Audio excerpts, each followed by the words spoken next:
Assalamualaikum, perkenalkan nama saya Karen Hapuk Nelwan dengan Stanbook A41120034 dari kelas A PG PAUD. Tujuan dari pembuatan video ini untuk memenuhi ujian akhir semester saya dan sedikit memberikan pengetahuan bagi yang menontonnya. Pengembangan pribadi konselor. Konselor adalah seorang yang memiliki keahlian dalam bidang pelayanan konseling. Ia sebagai tenaga profesional.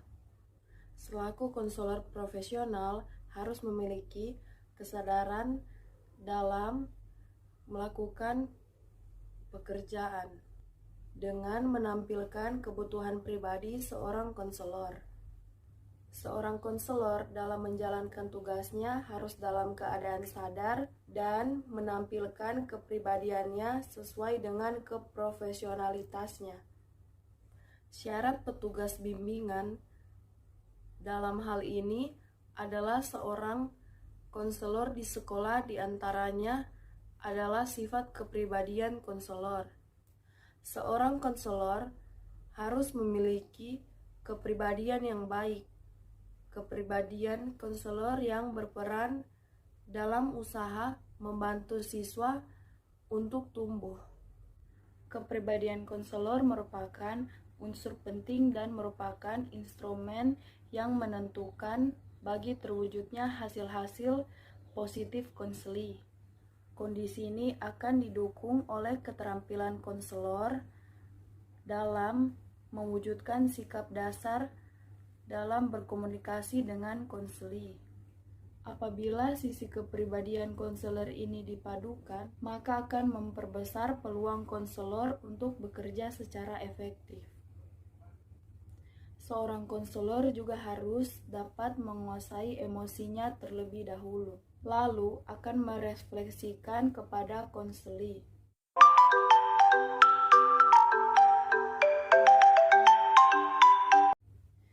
Nilai-nilai yang membentuk pribadi seorang konselor yaitu beriman dan bertakwa kepada Tuhan Yang Maha Esa, menghargai dan menjunjung tinggi nilai-nilai kemanusiaan, individualitas, dan kebebasan memilih, lalu menunjukkan integritas, stabilitas kepribadian yang kuat.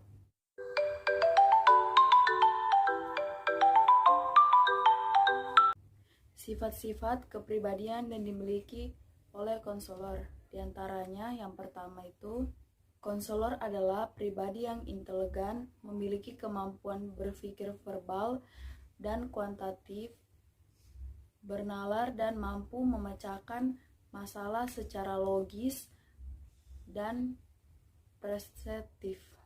Yang kedua, menunjukkan minat kerjasama dengan orang lain, di samping seorang ilmuwan yang dapat memberikan pertimbangan.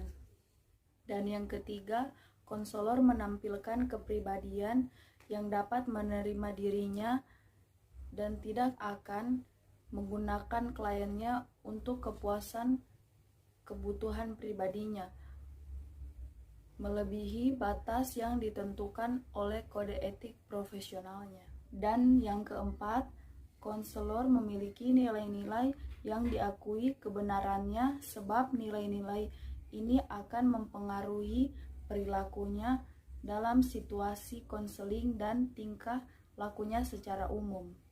Dan yang kelima, konselor menunjukkan sifat yang penuh toleransi terhadap masalah-masalah yang mendua dan ia memiliki kemampuan untuk menghadapi hal-hal yang kurang menentu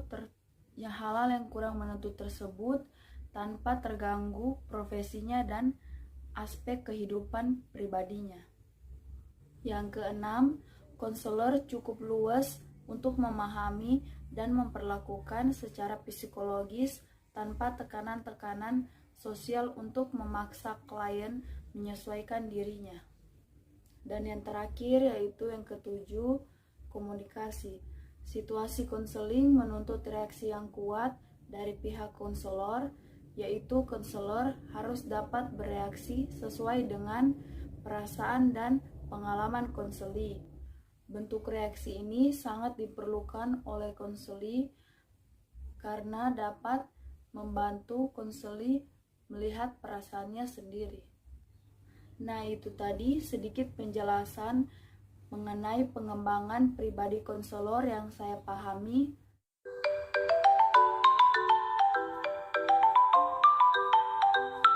Jadi, kesimpulan dari video ini, konselor sebagai sebuah profesi sudah pasti harus memiliki kualitas. Kepribadian konselor merupakan unsur penting dan merupakan instrumen yang menentukan bagi terwujudnya hasil-hasil positif konseling. Kondisi ini akan didukung oleh keterampilan konselor dalam mewujudkan sikap dasar dalam berkomunikasi dengan konseli. Sekian dari saya, lebih dan kurangnya mohon maaf.